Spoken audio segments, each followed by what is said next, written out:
फळे अमृताची वेली तेची पुढे चाली बीजाची ऐशियांचा संग दी नारायणा बोलावा वचना जयाचिया उत्तम सेवन शीतळ कंठासी उत्तम सेवन शीतळ कंठासी पुष्टकांती तैसी दिसेवरी ऐशियांचा संग दी नारायणा बोलावा वचना जयाचिया तुका म्हणे तैसे होई जेत संगे वास रागे अंगे चंदनाच्या ऐशियांचा संग दी नारायणा बोलावा वचना जयाचिया विठ्ठला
अमृताची फळे अमृताची वेली तेची पुढे चाली बीजाची ऐशियांचा संग दे नारायणा बोलावा वचना जयाचिया अजम रुक्मिणी प्राण संजीवनंतम परम धाम कैवल्यमेकं तुरीयं प्रसन्नं प्रपन्नार्तिहं देवदेवं परब्रह्मलिंगं भजे पांडुरंगं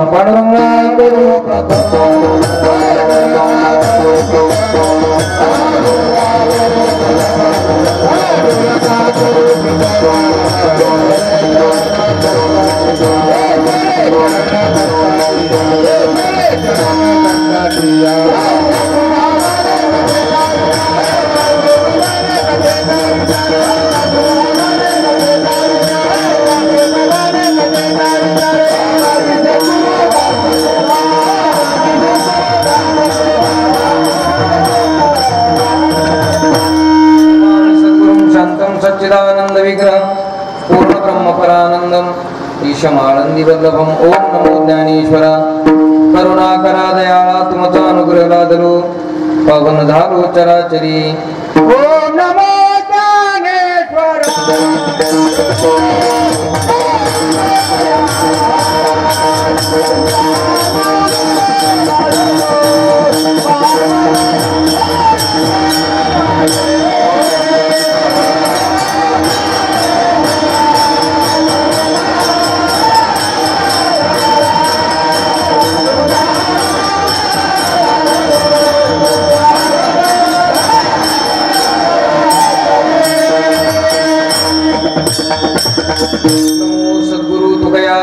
दीपा नमो सद्गुरु सच्चिदानंद रूपा नमो सद्गुरु भक्त कल्याण मूर्ती नमो सद्गुरु भास्करा पूर्ण कीर्ती श्रीरंगनाथं गुरुराजवर्यं मोक्षणां ज्ञानदानैकदक्षं प्रभावती क्षेत्र निवासिनंतं नमामि वेदांत विदां वरिष्ठं महावीर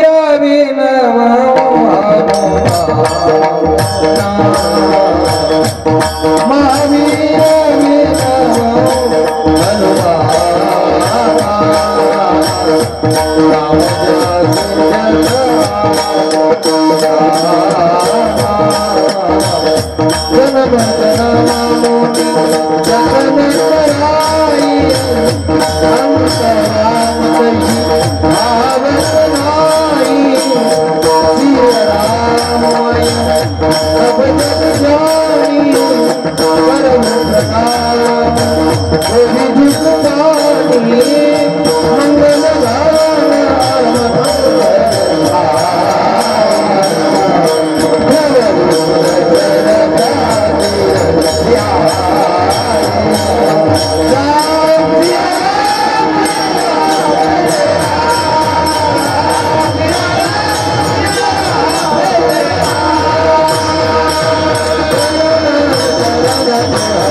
मस्तकही पायावरी या वारकरी संतांच्या अमृताची फळे अमृताची वेली तेची पुढे चाली बीजाची ही ऐशी अंता संगदी नारायणा ओलावा वचना दयाच्या प्रस्तुत प्राप्त प्रसंगी आजची कीर्तन रूपी सेवा भगवान बजरंगबलीच्या या पावन दरबारामध्ये आणि अत्यंत पावन पवित्र पुण्यवान असणारी भूमी वैकुंठवासी गुरुनाम गुरु ब्रह्मभूत मोतीराम महाराज वैकुंठवासी गुरुनाम गुरु ब्रह्मभूत मारुती महाराज वैकुंठवासी गुरुनाम गुरु ब्रह्मभूत रंगनाथ गुरुजी महाराज आणि वैकुंठवासी गुरुनाम गुरु ब्रह्मभूत नथुरामजी महाराज केहाळकर बाबा आदी करून सकल संतांच्या चरणस्पर्शाने पुनीत पावन पवित्र झालेली भूमी आहे आणि त्या भूमीमध्ये वैकुंठवासी गुरुनाम गुरु ब्रह्मभूत नथुराम बाबा केहाळकर गुरुरे बाबांच्या 12व्या पुण्यतिथीच्या निमित्ताने म्हणजे पुण्यतिथीच्या तपपूर्तीचा हा उत्सव आहे. विठ्ठल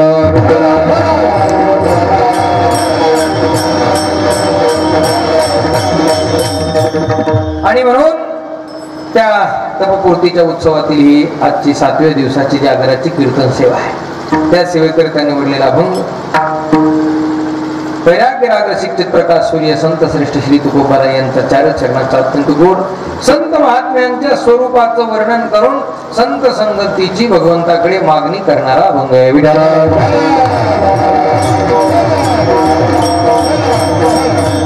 महाराजांनी या अभंगातून संत जीवनाचं रूपक केलेले संतांचं स्वरूप कसं आहे संत जीवन कसं आहे अमृताची फळे अमृताची वेली एका वेलीचं रूपक केलं.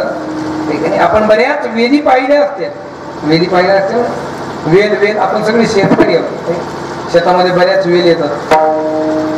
बऱ्याच वेली आपल्याला माहित आहे रस्त्याच्या कडेनं पोलवर खांब्यावर वगैरे येतात त्या वेली पोलवर येतात कुठे येतात आपल्या शेताच्या कडेनं जेव्हा आपण लावतो काही आपल्याला बऱ्याच वेल माहीत असतील पण अमृताची वेल कोणी पाहिली का अमृताची वेल कोणी पाहिली नाही.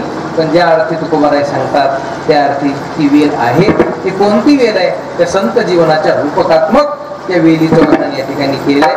तशी आपण सामान्य वेल पाहतो वेद शास्त्र सांगत विनाश्रयेन शोभनते पंडिता वनिता लता 3 गोष्टी या आश्रयाशिवाय शोभून दिसत नाही. नंबर 1 पंडित राजाश्रयाशिवाय शोभून दिसत नाही. नंबर 2 वनिता म्हणजे स्त्री पतीच्या आश्रयाशिवाय शोभून दिसत नाही. आणि नंबर 3 लता म्हणजे वेली ही सुद्धा आश्रयाशिवाय टिकू शकत नाही. विडाला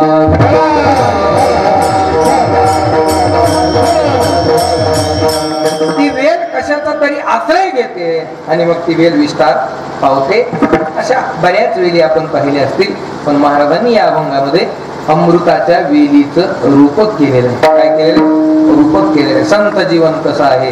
अमृताच्या वेलीसारखं आहे. त्या वेलीचं बीजही अमृताचं आहे, त्या वेलीचं झाडही स्वरूपही अमृताचं आहे, आणि त्या वेलीला लागलेलं फळ सुद्धा अमृताचंच आहे. अशी वेल म्हणजे संत जीवनाची आहे. अमृताची फळे अमृताची वेली, तेची पुढे चाली बिदातीही. अशा संतांची, अशा साधूची संगती मला माझ्या जीवनामध्ये दे. म्हणून भगवान तुकोबार आहे, भगवान पंढरीश पांडुरंग परमात्म्याकडे मागणी मागतात. ऐशयांचा संग नारायणा बोलावा वचना दयाचिया. ऐशयांचा म्हणजे कैसियांचा, पहिल्या चरणात सांगितलं ऐसियांचा, किंवा ऐसियांचा म्हणजे कैसियांचा. बोलावा वचना दयाचिया, याच्या वचनाला, यांच्या वाणीला भक्तीचा प्रेमाचा ओलावा आहे. अशा साधूची, अशा संतांची ऐसियांचा संग देई नारायणा. संगती जीवनामध्ये का महत्वाची आहे त्याच्याकरता महाराज सांगतात. जीवनामध्ये संगती का महत्वाची? आपण जसं अन्न खातो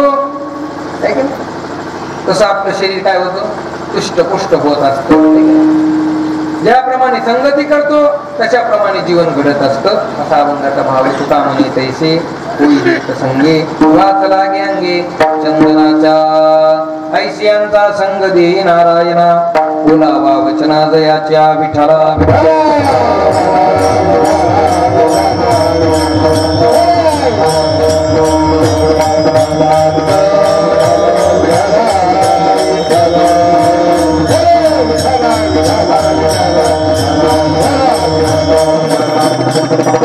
उत्तम सेवन शीतळ कंठाती, पुष्टकांती तैसी दिशेवरी. तुका म्हणे तैसे होई जेत संगी, वाच लागे अंगे चंदनाच्या. ऐशियांचा संग दे नारायणा, बोलावा वचना दयाच्या. असा अभंगाचा सरळ सरळ भाव आपल्यासमोर प्रस्तुत केला. अभंगाचं विस्तृत चिंतन करण्यापूर्वी अल्पसा पर्याय द्यायचा तो म्हणजे असा. अत्यंत पावन पवित्र पुण्यवान असणारी भूमी म्हणजे श्री क्षेत्र मंगरुळ. या पावन भूमीमध्ये साधू संतांचे आपल्यावरती काही ऋण असतात. तसे बरेच ऋण आहेत. ईश्वराचं ऋण आहे, देव ऋण आहे, पितृ ऋण आहे, आणि संतांचं ऋण आहे. ईश्वराचं काय ऋण आहे? जेने हा जीव दिला दान, तयाचे करीन चिंतन, जगत जीवन नारायण कायीन गुण तयाचे. जेने हा जीव दिला दान, हे त्याची ऋण आहे. दुसरे आई पितरांचं ऋण आहे. ते पितरांच्या ऋणातून जीव कधी उत्तीर्ण होत नाही. आई वडिलांची उपकार ऋण आहे. गेले कर्मांते काय पिंड पदावरी दिला प्रिय करी, माझे झाले गया वर्जन.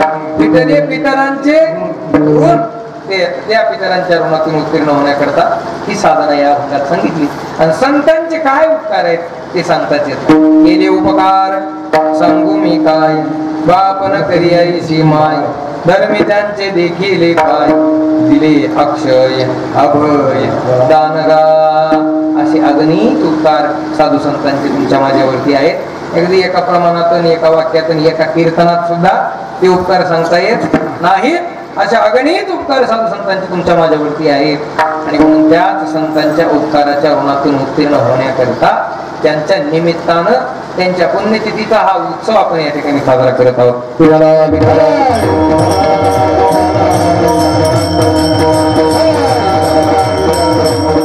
म्हणून बघा, पुण्यतिथी कोणाची होत नसते. आमचे गुरुजी म्हणायचे, गुरुजी म्हणजे ब्रह्मविभूत रंगनाथ गुरुजी महाराज, ते म्हणायचे काय, तुमचं आमचं होतं श्राद्ध.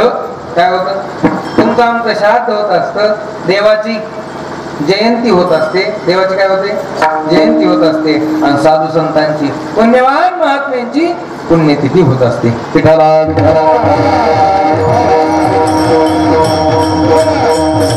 म्हणून उगीचच कोणाचीही पुण्यतिथी होत नाही.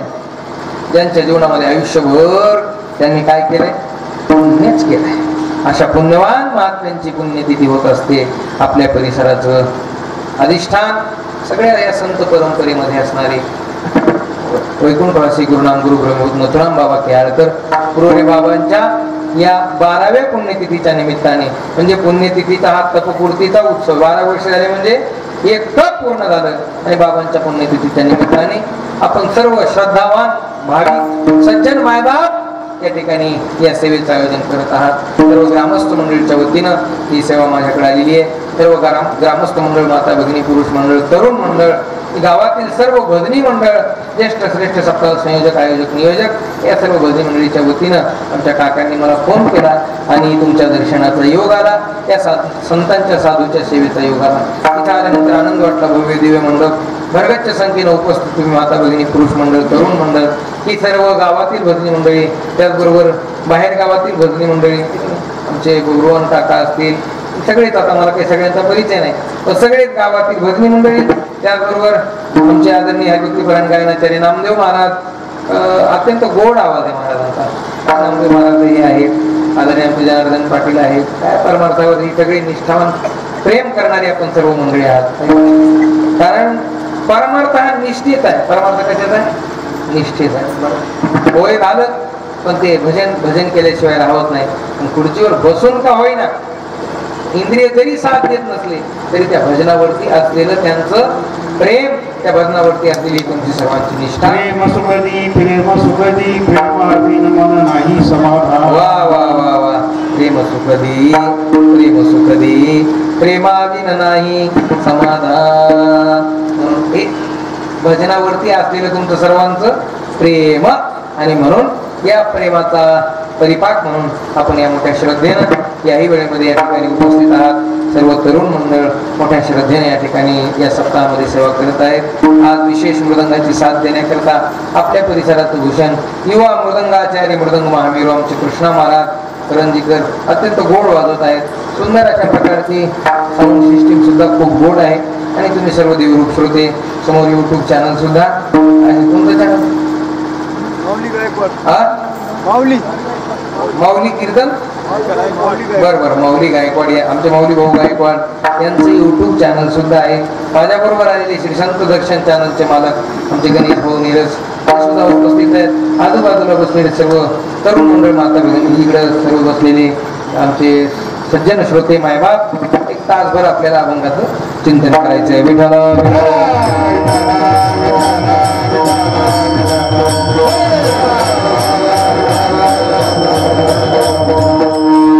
जागराचा दिवस असल्यामुळे संतांचंही वर्णन व्हावं आणि मागणी सुद्धा व्हावी. आता एक सुयोग साधणारा अभंग या ठिकाणी मी मुद्दाम निवडला, कारण सप्ताह म्हटलं की काही दंडक असतं बरं का. तसं पाहिलं तर पहिल्या दिवशी स्वरूपाचं गुणाचं वर्णन व्हावं. तसं पाहिलं तर सगळेच कीर्तनकार बांधलेत म्हणजे बंधनात नियमात आहेत संप्रदायाच्या, की स्वरूपाचं गुणाचं वर्णन व्हावं, मग नामाचं वर्णन व्हावं, नंतर संत संगतीचं वर्णन व्हावं, नंतर मागणी व्हावी, उद्या नंतर सगुण चरित्रे परम पवित्रे सादर वर्णावी, अशा प्रकारचं उद्या कार्याचं चिंतन व्हावं. या नियमाने आज जागराची सेवा असल्या कारणानं मागणीपर प्रकरणातला अभंग आपल्याकडे आपल्या समोर गायलेला आहे.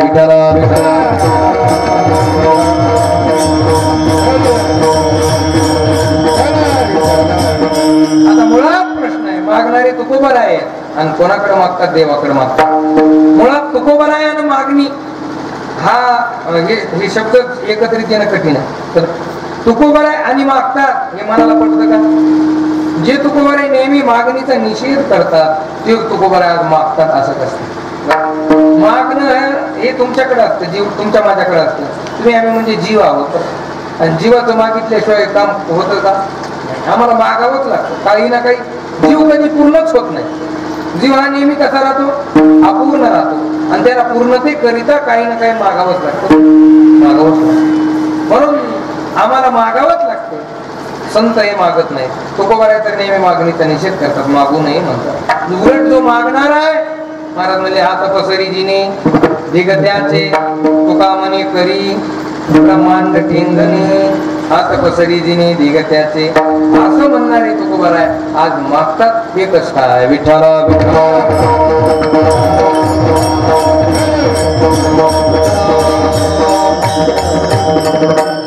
महाराज आज मागताना जरी दिसत असले, मागणीचा निषेध जरी करताना दिसत असले तरी मागतात काय हे महत्वाचं. कारण महाराजांचे काही मागणे वा का मागतात त्याचं कारण हे सुद्धा आहे. मागण्याची आस पाहे मुखाकडे चिंतल्या रोकडे मनोरथ. तुकोबारायांसारखा महात्मा गेला आणि देवाच्या समोर उभा राहिला की देवाला सुद्धा वाटतं यांनी माझ्याकडे काहीतरी मागावं. आपण देवाकडे गेलो की आपण होऊन देवाकडे मागतो, देवाला वाटतं हे कशाला गिराईकाला. आपण गेलो की आपण मागितल्याशिवाय राहत नाहीत. आपण गेलो की देवाला वाटतं आता हे काहीतरी मागतात. पण संत महात्मे गेले, तुकोबारांसारखे महात्मे गेले की त्यांना वाटतं यांनी काहीतरी आपल्याकडे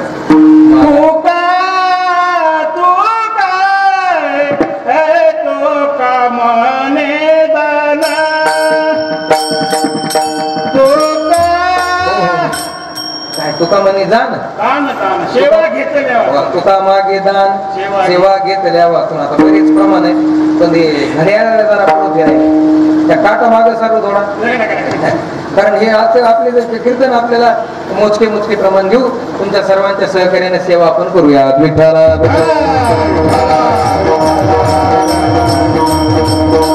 कारण आपल्याकडे वेळ फार कमी आहे. 45 मिनिट मोजून 55 मिनिट मोजून शिल्लक आहेत माझ्याकडे. किती? 55. 11च्या पुढे एकही मिनिट मी घेणार नाही.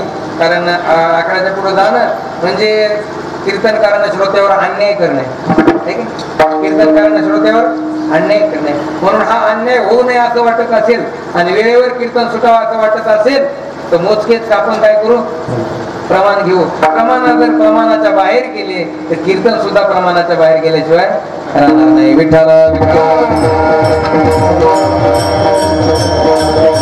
आणि कोणती गोष्ट कशी पाहिजे? प्रमाणात पाहिजे. कोणती गोष्ट कशी पाहिजे? प्रमाणात. अगदी कीर्तनकाराचं बोलणंही असू द्या पण कसं असावं. आणि कीर्तनकाराच्या बोलण्याला जर प्रमाणच नसेल आणि त्या बोलण्याला जर प्रमाणाची जोडत नसेल काय होतं?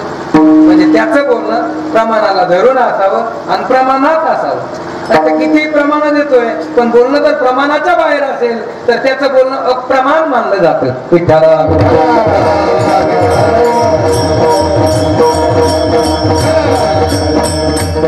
बोलणं सप्रमाण असावं आणि प्रमाणात असावं. म्हणून आपल्याला एक मग तासभर कीर्तन करायचंय.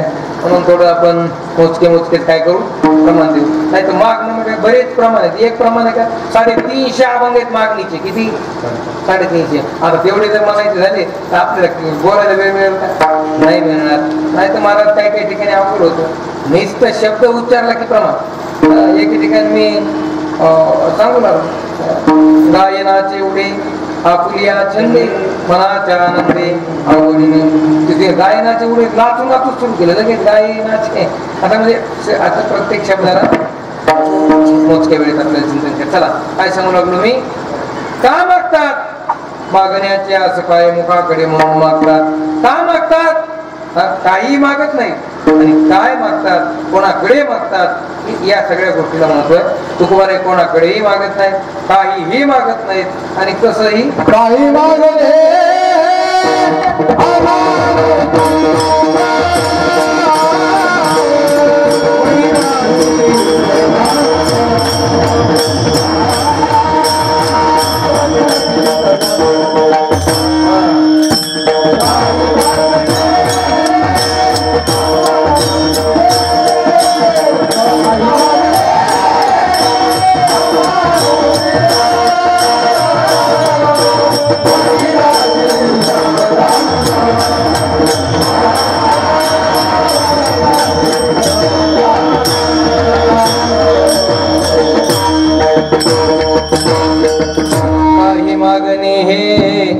अमानुचित वडिलाची रीत जाणत सो.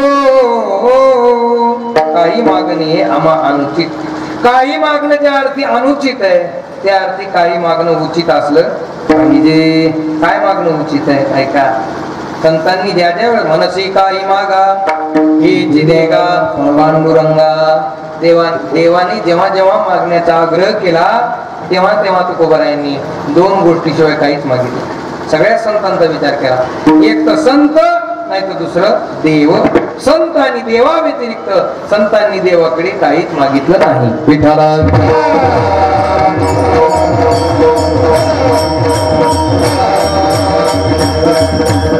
म्हणून संत महात्म्यांच्या आवडीचा विषय 2च आहे. एक तर देव आणि दुसरे संत.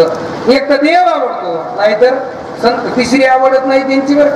संताशिवाय काही आवडत नाही आणि देवाशिवाय काही आवडत नाही. आमुची आवडी संत समागम. काय आवड आहे? संतांची संगती. काय आवड आहे? अनेक त्या नाम विठोबाचे ज्ञानदेवा गोडी संगती सज्जनी. सज्जनांच्या संगतीची इच्छा माऊली सुद्धा करतात. विठ्ठला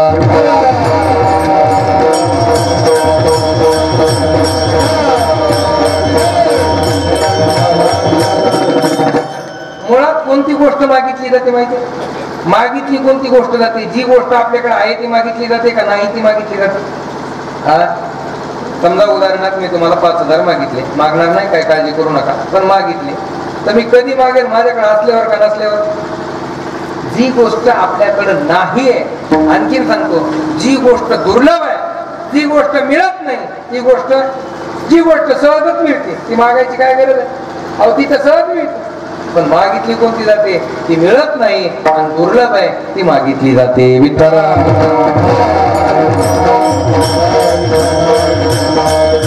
म्हणून दोनच गोष्टी मागितल्या. नाटाच्या अभंगातही वर्णन आहे. संत संगती देई चरण सेवा जेणे हा तुझा विसरण पडावा.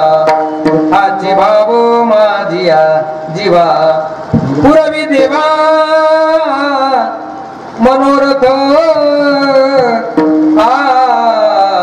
संत संगती देई चरण सेवा. देवा द्यायचंच असेल तर काय दे? संत संगती देई, संत संग देई, संत संग देई अनेक प्रवाही घालू नको विठ्ठला.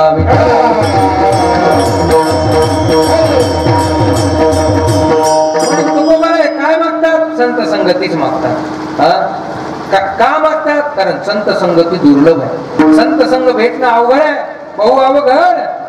संत भेटी तरी जग जेठी. संत भेट होणं सोपं नाही. तुमचं काय भाग्य मला माहित नाही, पण या गावावर नथुराम बाबांची कृपा आहे.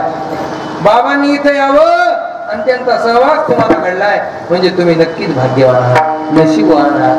त्यांचा सहवास सहज जरी घडला तू कृपा केल्याशिवाय.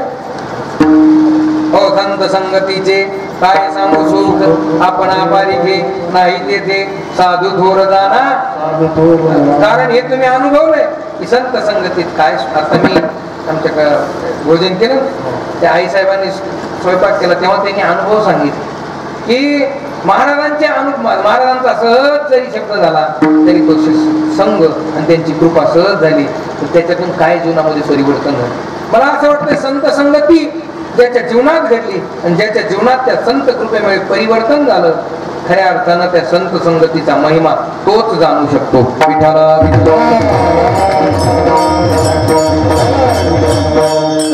जास्त विस्तार करत नाही. संत संगतीत आलेला सामान्य जीव सुद्धा, तुमच्या माझ्यासारखे सामान्य जीव संत संगतीत आले की त्याचं कल्याण आहे का नाही? जाऊ द्या. संत संगतीत आलेल्या माणसाचं कल्याण होईल याच्यात नवल नाही. काय काय काय संत संगतीत आलेल्या माणसाचं कल्याण होईल याच्यात नवल नाही.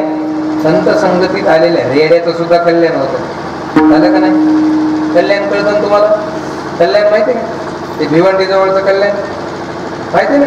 भिवंडी कल्याण ते नाही हो, ते नाही.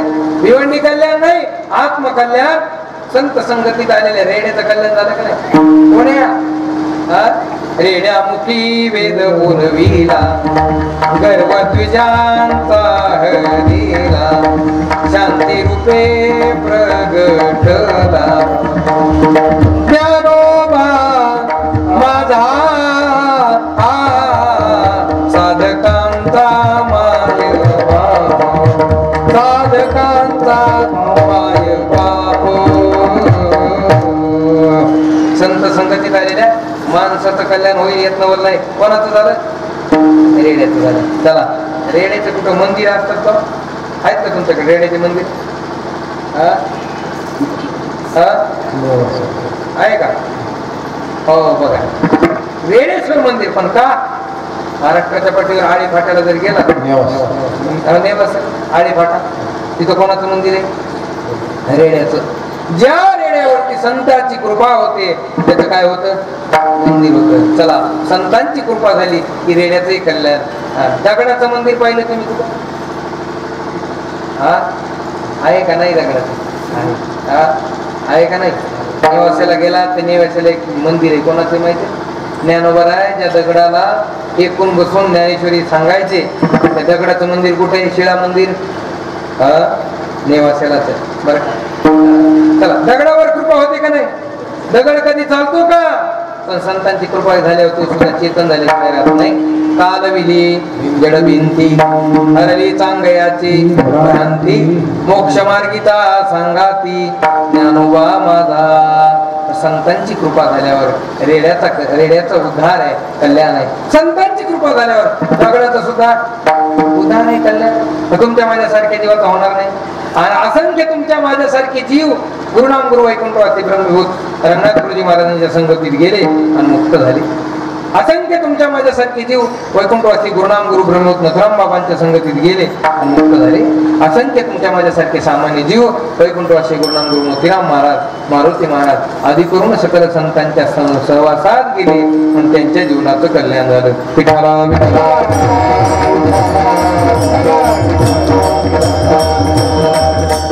ज्ञानोबा म्हणजे संगत तर सोडावं, फक्त दर्शन जरी झालं अशा महात्म्याचं. काय संगत दूरची आहे, केवळ दर्शन जरी झालं तरी कल्याण. जयाचे नाव तीर्थरावो, दर्शने प्रशस्तीसी धावो, जयाचे निसंगे ब्रह्मभावो भ्रांतासी, जयाचे निसंगे भ्रांतासी ब्रह्मभावो. भ्रांत जीवाला सुद्धा, भ्रांत जीव सुद्धा अशा साधूच्या सहवासात गेला की ब्रह्मबोधावर आरूढ होतो. विठ्ठला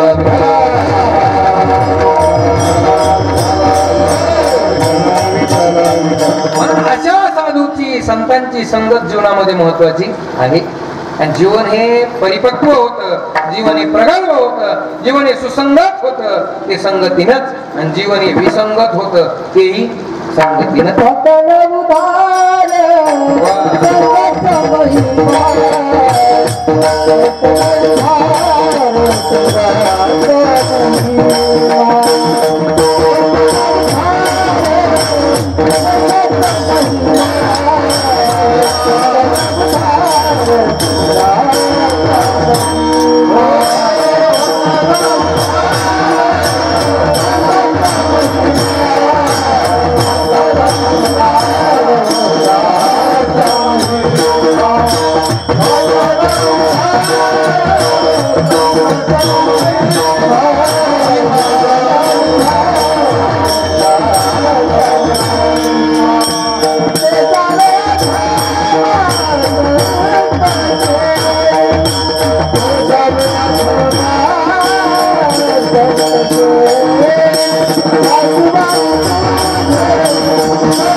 संघाचा महिमा त्याजावे अधमा संता सेवी. पतन होतं जीवनाचं, त्याला कारण आहे काय? संगती. आणि उद्धार होतो जीवनाचा, त्याला कारण आहे काय? संगती. म्हणून पतनाला कारणीभूत संगती आहे आणि उद्धाराला कारणीभूत संगती आहे. जीवन सुसंगत होण्याला कारण संगती आहे आणि जीवन विसंगत होण्याला कारण संगती आहे. ऐन तारुण्यात जीवन बिघडलं जातं समजू. त्याच्यामुळं दुर्जनाच्या संगतीमुळं तारुण्यात साधूचा सहवास मिळाला त्याचं जीवनाचं कल्याणच झालं. ऐन तारुण्यात जीवन बिघडतं वाईटांच्या संगतीमुळं. एक आमचे गुरु महाराज सुभाषित सांगायचे, फक्त माणसाला संगतीनं जीवन घडतं बिघडतं यात नव्हतं.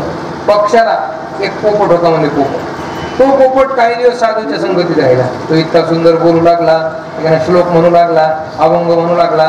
मंगलम भगवान विष्णू मंगलम गरुडध्वजा मंगलम पुंडरीकाक्षो मंगलाय तनो हरी, असं गोड ते देवाचे श्लोक म्हणू लागला. तसाच दुसरा एक पोपट कसा याच्या संगतीत गेला. कसायाची, एक साधूच्या संगतीत आणि एक कसायाच्या संगतीत. ते कसायाच्या संगतीतला पोपट रोज म्हणायचा, धरा, पकडा, मारा, कापा, पकडो, काटो, असं कोण म्हणायचा. एके दिवशी राजा भ्रमण करत गेला. तो ते कसायाच्या दारातून जाऊ लागला. ते राजा समोरून जाणं आणि त्या पोपटानं बोलायला सुरू केलं, पकडो पकडो, उसको कापो काटो, असं म्हणू लागला. अरे बापरे म्हणला. ते पोपट असं नसतं म्हणतात, राग आला राजा, पकडलं महाराज. पुन्हा जरा पुढे गेला. एका साधूचा आश्रम होता. मग ते साधूच्या आश्रमातला पोपट राजा आल्याबरोबर, या या या महाराज, आपलं स्वागत आहे, सुस्वागत, मंगळ आहे, असं सुंदर बोलतात. राजाला आश्चर्य वाटलं, तोही पोपटच आहे आणि हाही पोपटच आहे. पण तो काय म्हणतो, धरा, पकडा, मारा, कापा, आणि हा काय म्हणतो, या बसा, स्वागत आहे, रामराम म्हणतो. आश्चर्य वाटतं. राजानं त्या दुसऱ्या पोपटाला विचारलं, का रे बाबा, फरक काय, तू एवढं चांगलं बोलतो आणि तो असा वाईट बोलतो? त्याचं उत्तर त्या पोपटानं दिलं. राजन, तो तिरस्कारात्मक बोलतो, हा त्याचा दोष नाही, आणि मी तुमचं स्वागत करतो, चांगलं बोलतो, हा माझा गुण नाही. मग याला कारण काय आहे? याला कारण का वासनानां तशृणोति वाक्यम अहम हि राजन वचनं मुनीनां न तस्य दोषो न च मद्गुणो वा संसर्गजा दोषगुणा भवन्ति विठ्ठल विठ्ठल.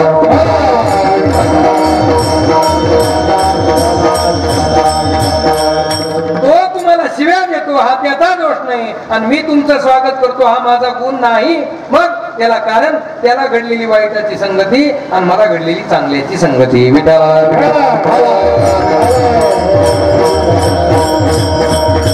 म्हणून जीवनात काय महत्वाचे?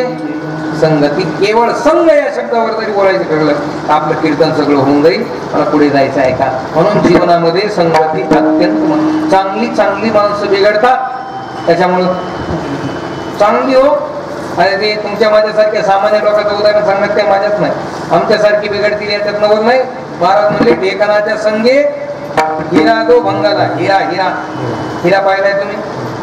असे बरेच हिरे ते बिघडले. कोणाच्या संगतीनं? ढेकणाच्या. हिरा पाहिला? हिरा असा टणक असतो, मला आपण काय पाहिला नाही, पण तुकोबाराने सांगितलं. हिरा असा टणक असतो. हिरा ठेविता ऐरणी वाचे मारिता जो घनी. घनानं मारलं तोची मूल पावे खरा. तो काय करतो? करणीचा होय चुरा. इतका टणक कोण असतो? हिरा. पण तो हिरा, त्याला जर संगत झाली कोणाची? त्या ऐरणीला, त्या घनाला न फुटणारा, ऐरणीचा चुरा करणारा हिरा सुद्धा, तो सुद्धा भंग पावतो. कोणाच्या संगतीनं? एक नाच्या.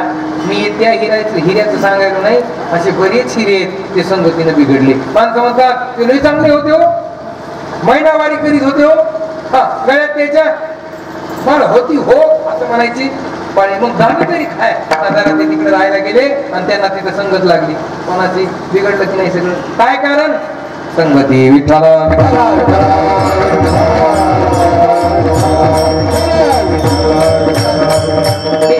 तुमच्या माझ्यासारख्याच नाही. एक नाव मोठं आहे, ते मला त्यांचं नाव घेणं शक्य नाही, पण तरी सांगावं लागेल. सुभाषितकार सांगतात, असतां संग दोषेन, हे का नाही, असतांच्या संगतीत गेल्यामुळं काय दोष घडला? दुर्योधन प्रसंगेन भीष्मो गोहरणे गतः. दुर्योधनाच्या संगतीत गेले आणि परिणाम गाई चोरण्याची बुद्धी झाली. कोणाची? भीष्माचार्यांची. भीष्माचार्यांसारखा महात्मा चोरी कधी करेल? त्यातही गायीची. गायी चोरी करायला सोबत गेले, त्याचं कारण संगत कोणाची घडली? दुर्योधनासारख्या वाईटांची. विठ्ठल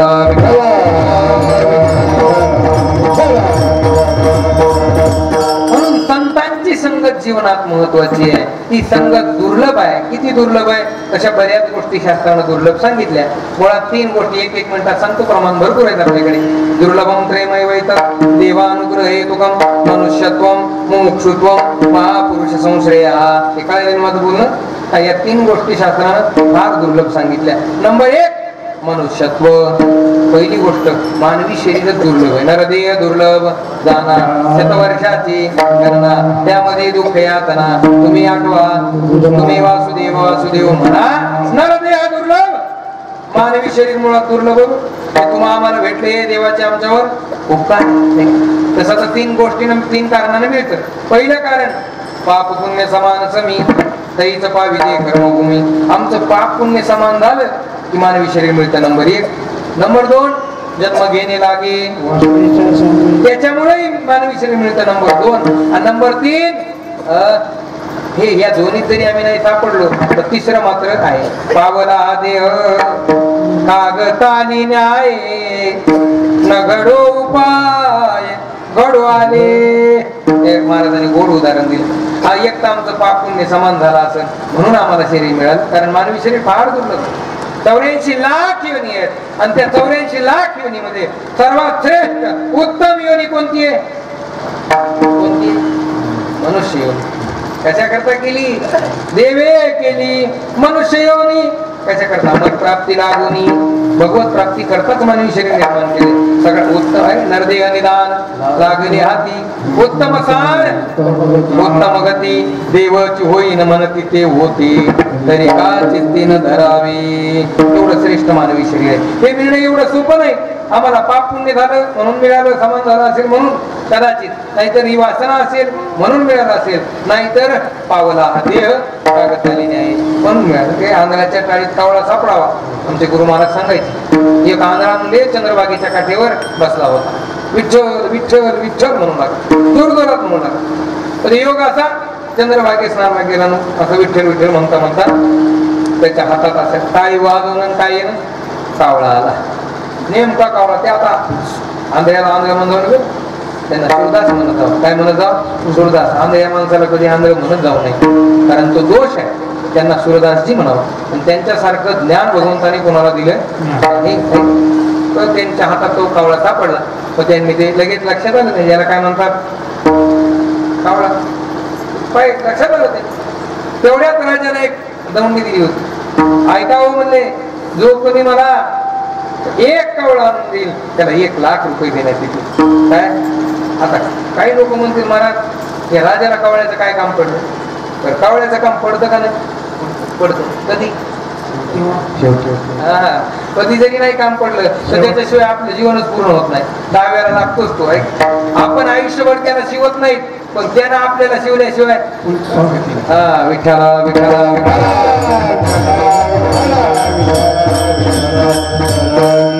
आपण त्याला स्पर्श केला तर झाला सहज आंघोळ करतात माणसं. पण शेवटी त्याचा स्पर्श झाल्यावर मोकळीतच नाही म्हणतात. घंटा घंटा फिरतात मुदगला आहे ना तशी क्रियाविधी होतो फिरतात माणसं का? पण कावळा शिविना त्यानं पुण्य केलं असेल कसा शिवी पुण्यवान असेल म्हणून आहे का ते कावळा लागतो. कधी मी तो एक असं दृश्य पाहिलं काय का बरं का त्या कुठलं होतं मला माहित नाही पण ते मोबाईलवर व्हिडिओ आला होता. एक जण असा कावळा घेऊन बसला होता वाट्यावर. आता एका हातात कावळा आणि वाट्यावर बसला आणि त्याच्या समोर अशी लाईनच लागली. पांढरे कपडे गुंडाळलेले चप्पी गेलेली अशी लाईन आणि त्या हातातून ते भाताचा पिंडाचा प्रसाद हे वाट्यावर बसलेलं आणि त्याच्या पुढे लाईन. म्हणलं ही लाईन कशाला? त्याने यायचं त्या कावळ्याला शिवायचं. कावळ्याला शिवायचं 100 रुपये टाकायचे. कावळ्याला शिवायचं 100 रुपये. म्हणजे गेल्यानंतर हे कुठल्या मोबाईलवर आलेला व्हिडिओ मी पाहिलेलं आहे कुठल्या तरी तीर्थावर. म्हणजे कावळा लागतो की नाही तसं त्या राजाला काही काम पडलं झाला कशाला आपण विचारायचं. त्यानं सांगितलं जो कोणी मला 1 कावळा आणून देईल त्याला 1 लाख रुपये द्या. आता नेमकं सूरदासजीच्या हातात कावळा सापडला. त्यांना वाटलं वा त्यांच्या कानावर गेलं 1 आणून देईल त्याला 1 लाख. पण लोभ फार वाईट आहे. जे मी प्रति लाभ लोभ आधी काही लाभ झाला की लोभ वाढतो. बरं लाभ झाला की लोभ वाढतो का? बघा कीर्तन करायला 5000 दिले की त्याला वाटतंय जरा जरा जरा काय जरा आणखीन टाका 2-1000 दिले मग वाटतं की नाही? वाद करा 2000 दिले की लय लांब होते म्हणते मी जरा लांबून आलो किती द्यावं वाटतं की नाही? 2 दिले की 3 5 दिले की 7 असं प्रत्येकाला लाभ झाला की लोभ वाढतो. बरं का रामायणात वर्णन आहे जे मी प्रति लाभ लोभ आधी काय की त्यांनी विचार केला 1 कावळा दिला तरी 1 लाख 2 दिले तर सहजच म्हणतात. ते पुन्हा त्यांनी ते वरचा कावळा घेतला आणि बघलीत दाबला आणि पुन्हा विठ्ठला विठ्ठल आता टाळी वाजू लागली विठ्ठल. आता ते दुसरा घेण्याच्या नादात त्याला वाटलं पहिला विठ्ठल विठ्ठल म्हणण्यात टाळीच सापडला तसं पुन्हा एकदा विठ्ठल विठ्ठल म्हणा. दुसऱ्याच्या नादात होता ते मी गेला. हे मी त्यांचं सांगायला असं वाटेल तुम्हाला. ते आंधळे नाही तुका म्हणे आंधळी ती संसारी जी नाही हरी ओळखीला.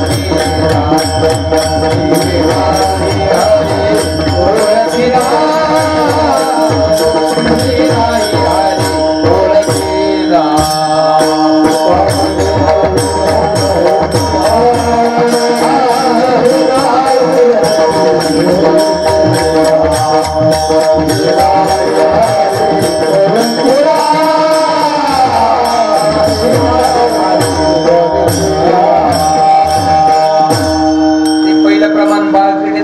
हे सुद्धा बाळक्रीडेतलं. तुका म्हणे आंधळी ती संसारी जी नाही हरी ओळखीला. आम्ही सुद्धा डोळे असून कसे हेच आहे.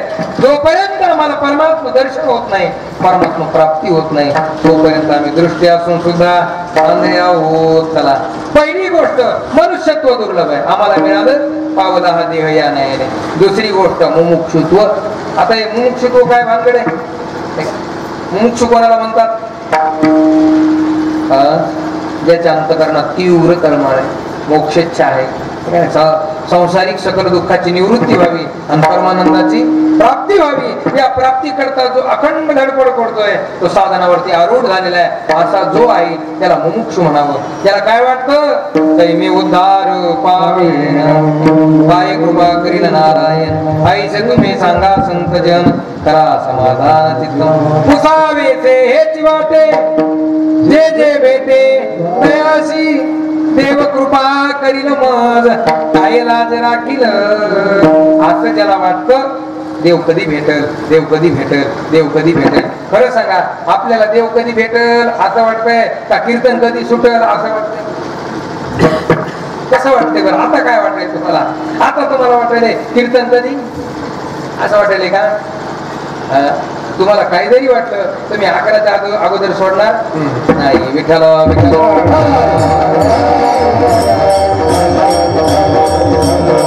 त्या मुमुक्षूच्या अंतकरणामध्ये तीव्र इच्छा असते. कोणे गावी आहे सांगा हा विठ्ठल, जरी ठाव असेल तुम्हा कोणा. हे अखंड जो विचारतो त्याचं नाव मुमुक्षु.